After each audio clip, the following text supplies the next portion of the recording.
Bonjour à tous et bienvenue sur Jardistream comme chaque dimanche. Aujourd'hui, visite d'un jardin d'un abonné. On est chez Véronique et Denis, seulement 17 mètres carrés. Écoutez bien la suite. Le jardin est hyper productif toute l'année avec très peu d'entretien, un système d'arrosage automatisé. On va vous montrer ça, préparez-vous à prendre une claque. C'est parti pour cette vidéo. Ici, on a très peu de surface, donc Denis il a décidé de maximiser les cultures en hauteur et il fait pousser des courges. Par exemple, une courge de Nice. Regardez-moi ça. Avec un petit panier pour la retenir. On a eu le temps de parler avec Denis un peu, qui nous a fait un petit topo de son potager. Et certaines courges, quand elles deviennent trop grosses, peuvent effectivement tomber au sol. Donc c'est pour ça que là, il y a des petits systèmes de panier soutenir la courge. Alors on en a une première qui est ici, mais on en a également une seconde juste ici. Très costaud, hein. Donc là les courges il n'y a pas de souci, ici elles vont pouvoir grimper complètement sur la structure et puis ça fait vraiment un toit végétal, c'est juste magnifique à voir et puis ça produit bien. On a également un système d'arrosage automatique en goutte à goutte qui a été installé et Denis il nous donne une petite astuce. L'astuce de Denis, contre les limaces vous pouvez utiliser des petits cercles comme ça en cuivre, ce qui va empêcher en fait la limace de venir manger votre petit plant, sauf si effectivement la limace est déjà en terre à cet endroit, mais en fait la limace avec cette barrière ne va pas venir manger vos plants. Donc technique que je ne connaissais pas, je vais peut-être essayer de mettre ça en place parce que chez moi j'ai pas mal de limaces. Donc là on continue notre visite, donc on était au tout début du jardin et là on continue notre visite. Je vous rappelle c'est que 17 mètres carrés, donc c'est très petit. Parmi ces 17 mètres carrés on a quand même des plantes, un hibiscus, un érable. Là on arrive sur le carré de framboisier, donc carré de framboisier qui a été très productif, petit carré que Denis taille chaque année et puis on a une production continue comme ça, donc voilà, toujours pareil, un bac hors sol qui a été amendé avec de la terre végétale et puis au fur et à mesure du compost, parce qu'on verra après, mais Denis il fait son propre compost aussi. Puis bah là par exemple, pour l'exemple, on a un petit peu de tonte fraîche, donc ça fait office de paillage et donc là on voit bien que le sol est humide, mais pas trop. Là on voit bien que le tuyau d'arrosage fait bien le travail et les framboisiers voilà, produisent à merveille. Donc allez c'est parti, on continue cette petite visite de jardin. Et donc là vous allez voir en fait on tombe vraiment sur la partie, une petite partie voilà, où on tond la pelouse et on a deux parties. On a une partie vraiment ornementale qui est sur notre droite ici, on va y venir après. Elle est assez sympa. Ici, vraiment, sur ces 17 mètres carrés, il y a une partie ornementale, mais il y a également une grosse production potagère. Donc alors, les tomates, le mildiou, on est tous solidaires hein, face au mildiou. Hein, donc, qu'est-ce que vous voulez hein, c'est l'année du mildiou. Malgré ça, il y a quand même quelques tomates qui ont poussé. Et puis, on les a goûtées tout à l'heure. Elles étaient franchement quand même excellentes. Donc, normalement, le pied aurait dû être beaucoup plus beau. Mais bon, on fait avec ce qu'on a. Mais pour éviter les problèmes de mildiou, Denis, il a fait une technique. C'est de protéger ses tomates avec une espèce de petite mini-serre. Donc toujours pareil, hein, ça a été fait maison. On est toujours sur des bacs qui sont cultivés hors sol parce que le terrain est un peu pentu. Hein, donc c'est pour ça que les bacs ont été choisis aussi. Et alors là, du coup, à l'intérieur, les tomates sont protégées de la pluie et du mauvais temps, on va dire. On a beaucoup moins d'attaques de mildiou sur le plan, même si on en voit quelques-unes, mais pas de panique. Hein. Le plan là est quand même beaucoup plus en forme qu'à côté. Donc on va avoir des belles tomates, là on a des belles tomates ici. Pas de taille des gourmands ici.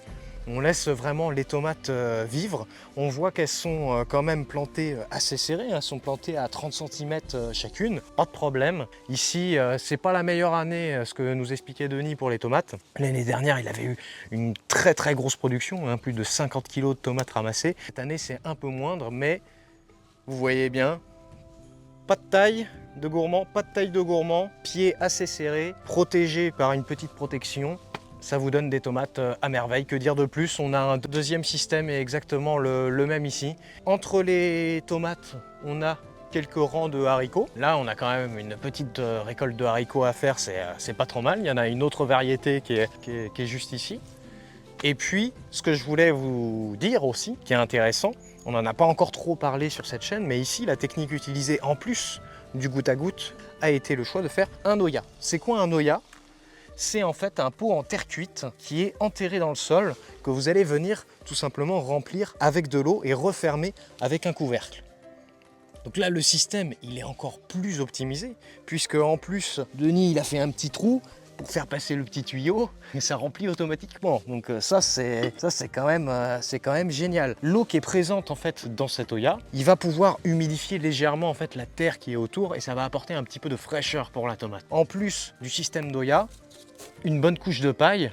Après avoir bien sûr amendé les cultures en compost, une bonne couche de paille, et puis là, c'est royal quoi. Le moins d'entretien possible, l'arrosage se fait tout seul, au goutte à goutte, et là, il y a très peu d'entretien, productivité, sur une toute petite surface. Respect, ouais. Tout le jardin, voilà, a été conçu comme ça, hein. Là, on est vraiment sur la partie potagère. On n'a pas que des tomates qui sont plantées, bien sûr, on a des blettes qui sont juste ici. On a des courgettes. Donc là, c'est de la courgette coureuse d'Italie. On a encore ici des courges voilà, qui grimpent totalement hein, sur les structures. Hein. Donc là, la production en verticalité a été vraiment bien optimisée. Et puis on continue comme ça. Hein. C'est de plus en plus petit, mais voilà, hein, c'est une mini-jungle qui ne s'arrête plus. Ici, on a un pommier en colonne. Voilà, qui va nous faire des belles petites pommes, donc ça c'est super sympa. Dans le jardin, il y a aussi pas mal de petits hôtels à insectes qui ont été installés. Par exemple, ici, ils ont été installés un petit peu en hauteur, ils sont visités, c'est plutôt pas mal. Ça ajoute une petite touche décorative au jardin, c'est très sympa. Il y en a un deuxième qui est juste ici.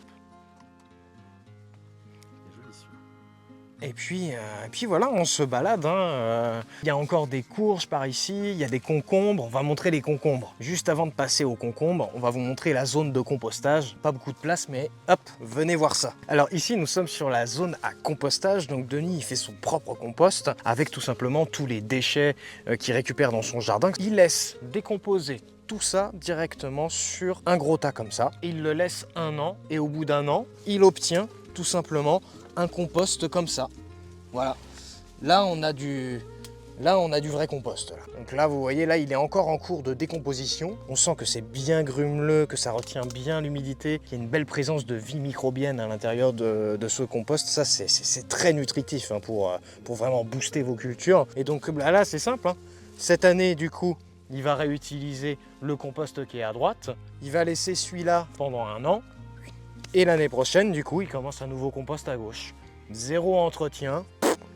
Il remue le compost. Alors ça, j'avais déjà entendu parler. J'avais jamais encore vu. Donc je suis super content de pouvoir vous le montrer. C'est un espèce de ressort pour pouvoir tout simplement touiller le compost. Alors c'est tout simple, hein, vous le mettez sur votre compost comme ça. Et après, hop, vous tournez, vous tournez, vous tournez, vous tournez, vous tournez. Je ne vais pas le faire jusqu'en bas, mais c'était juste pour l'exemple. Et ensuite, vous tirez, ce qui permet en fait d'aérer le compost.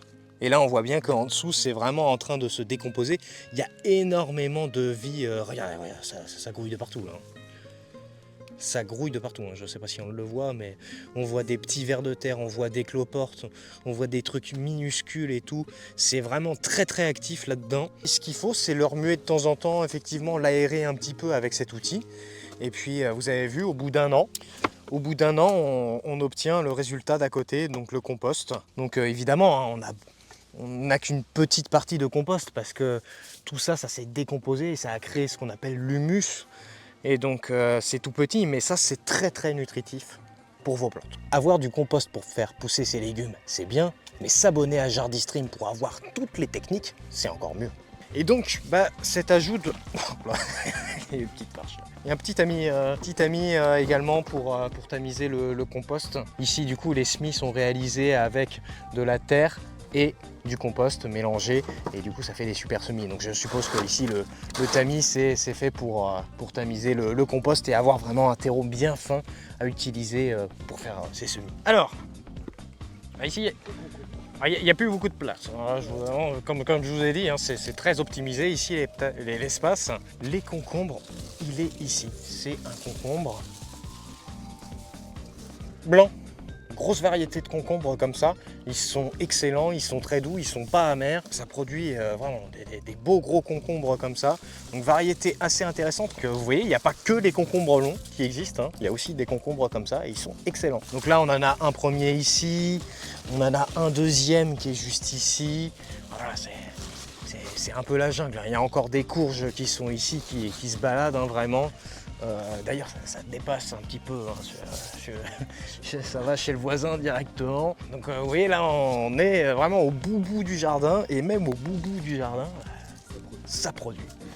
Allez, on va faire le tour là parce que là on a vu effectivement les tomates qui sont mis sur les structures ici et vous pouvez passer, hop, suivez-moi juste ici. Il y a un petit chemin qui a été créé entre la haie du coup et les structures et ce qui permet en fait de tout simplement entretenir l'autre côté du parterre. Et on a quoi là? On a ici des petites framboises, donc on les a goûtées tout à l'heure, hein. Elles sont excellentes, hein. Et puis ici voilà on a des petits buis, on a fruit de la passion ici qui buissonne bien et qui fait des très jolies fleurs, hein. Regarde ça, c'est excellent ça, hein. Si on continue encore ici, donc toujours pareil, là on peut admirer, hein, les petites tomates qui poussent là, il n'y a pas de souci, il y a toujours les rangs de haricots. On arrive ici sur une zone de groseilliers, toujours pareil, hein, au milieu d'autres arbustes qu'il va falloir tailler. Même dans un petit espace, on peut vraiment maximiser la production végétale et puis ne pas avoir que des tomates. Ici, il y a plein de choses, il y a des framboisiers, il y a des groseilliers, il y a des blettes, il y a des courges, il y a des concombres, il y a plein de choses qui peuvent être cultivées, même dans un tout petit espace. Allez, on continue la visite. Maintenant qu'on a parlé de la partie potagère, on va vous parler un petit peu de la partie ornementale qui est juste à côté. Mais quand même, dans la partie ornementale, il y a deux, trois petits trucs. Vous allez voir, il y a deux, trois petites subtilités. Déjà, ici, on a un gros cerisier. On a plein de choses qui ont été mis au pied de ce cerisier. Notamment, mûrier sans épines, qui va pouvoir très bien se plaire à pousser avec le cerisier et qui va vous produire des mûres sur la même surface que le cerisier. Donc si vous voulez maximiser les espaces de culture au jardin, sachez que vous pouvez très bien faire grimper des choses sur un cerisier ou autre chose. Ici le choix a été fait des mûriers sans épines, mais il y a également une vigne. On a une vigne qui a été plantée ici, elle a 3 ans la vigne. En 3 ans seulement, elle a atteint le haut du cerisier. Elle a fait des grappes, il y avait du raisin qui était en place, mais bon, malheureusement les raisins se sont fait manger, hein, je pense par les oiseaux ou autre chose. Et il y a la vigne qui est vraiment, on la voit là, elle est plus haute que le cerisier là, impressionnant. Voilà, en fait tout ce petit parterre est animé de plein de fleurs et d'arbustes différents dont je ne pourrais pas vous citer tous les noms parce que je n'ai pas tout retenu, mais ici il y a encore un petit buisson derrière, il y a un érable du Japon qui est derrière. Voilà, on a plein de petites fleurs, on a un petit peu de mélisse, on a du thym citronné, on a des lavandes et on a pas mal de pots ici qui ont été mis un petit peu devant le parterre, voilà, pour rajouter encore plus de masse végétale. Puis ça permet aussi de contrôler, par exemple ici la menthe ou la mélisse. C'est vrai que c'est plus facile de la contrôler lorsqu'elle est en pot. Vous vous demandez, bon, il y a des tomates, il y a des concombres et tout, mais j'ai pas vu de piment, j'ai pas vu d'aubergine.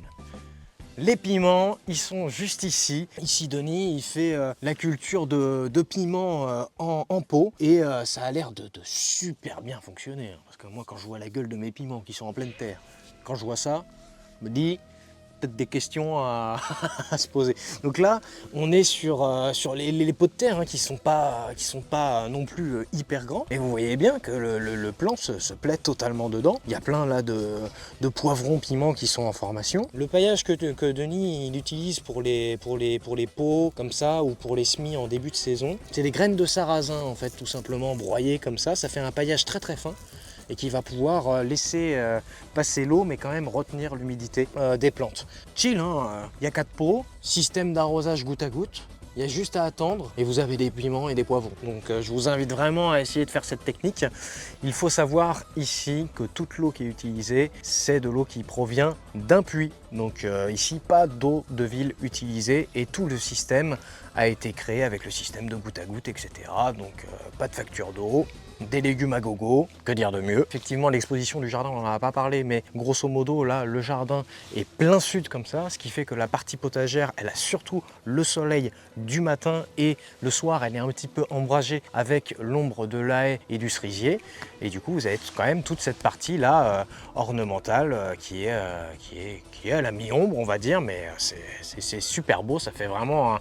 Vous avez un côté ornemental champêtre et une côté potagère avec quand même une petite zone où on tourne la pelouse, c'est vraiment mignon. Et ici, ce qui est très intéressant, vous avez vu, on avait des hôtels à insectes, on a vu, je vois que là-bas qu'il y a une petite niche aussi pour les oiseaux, pour leur donner des graines aussi. Mais Denis, il a fait aussi un super truc, c'est même si vous avez un tout petit jardin en pleine ville, parce qu'ici, on rappelle, on est en pleine ville, un petit abri pour les hérissons qui a été installé ici. Alors là, du coup, c'est tout simple, hein, c'est juste une grosse coupole en fait qui a été retournée, avec une petite entrée pour que les petits hérissons y puissent passer. Et puis bah là, c'est tout simple, hein. Denis et Véronique, ils ont laissé faire. Les hérissons, ils sont arrivés. Bah voilà, là, ils en voient régulièrement 3-4 hérissons se balader dans leur jardin, et même en ville, et bah, ils trouvent effectivement bonheur ici, dans ce petit refuge. Et puis, bah, je pense qu'ils participent un petit peu à l'écosystème de tout le jardin, puisqu'ils peuvent manger les petites limaces, les choses comme ça. C'est vraiment gratifiant de se dire qu'il y a une petite famille de hérissons qui est là, au plein milieu de la ville, dans un tout petit jardin. C'est super. Bon, avant de vous quitter, j'aimerais quand même vous partager les expériences de Denis et de Véronique en termes de production sur 17 mètres carrés. On va parler chiffres un petit peu. Ici, j'ai ce qui a été produit en 2023, donc l'année dernière, sur ce jardin, 17 mètres carrés. Combien ça produit? Eh bien écoutez, 10 kg de potimarron bleu de Hongrie. On est à 18 kg de concombres, 10 kg de courgettes. Les haricots, on a fait 5 kg. 1,6 kg de groseilles. Courges de Nice. Donc les courges de Nice, c'est quoi? Les courges de Nice, c'est ça, là. On vous rappelle, hein. Non, parce que là, vous allez être choqués, hein. Sur le même emplacement, l'année dernière, avec une belle année, hein, sans des années comme ça où on chope de l'odium, etc., etc. L'année dernière, ici sur ce parterre, il a été produit 110 kg de courges longues de Nice. 110 kg de courges longues de Nice. Alors on n'a pas les images, hein, ça il fallait venir l'année dernière pour les filmer, mais vous voyez que on peut produire énormément de nourriture sur un tout petit espace. Puis bah, c'est pas fini, hein. Il y a quoi? Il y a encore là des mûres, 2,32 kg, de la courge musquée de Provence. Il y a eu 39 kg de courge musquée de Provence, 5 kg de patates, quasiment 2 kg de piment d'Espelette, tomates. Les tomates de l'année dernière, combien de kilos de tomates là pour les 3 petits casses que vous avez vus? 41 kg de tomates au global pour l'année dernière. Donc là, on arrive à un total, je ne vous ai pas tout lu, hein, mais en gros, Denis, il avait pesé tout ce qu'il avait récolté, il a mis ça sur une petite fiche. 274 kg. 274 kg de production de légumes pour 17 mètres carrés. Que dire de mieux? Moi, je pense qu'on peut tous prendre exemple sur Denis. Structure, on rappelle, hein, structure qui a été fait main entièrement, c'est du solide, c'est bien fait, c'est beau. Et franchement, faut mettre un like là sur la vidéo. Là, vous n'avez pas le choix. Ça sera tout pour cette vidéo. En tout cas, je vous invite vraiment à prendre exemple sur Denis et Véronique pour ce super petit jardin. Un grand merci à eux qui nous ont permis de faire la visite de ce jardin et de pouvoir vous montrer ces images en vidéo. Mon conseil, maximiser la production en verticalité, planter serré, vous allez voir, ça va bien se passer et vous allez trouver votre bonheur et vous aurez plein de légumes à gogo. Écoutez, cette vidéo touche à sa fin. Moi, je vous dis à la semaine prochaine. Salut à tous.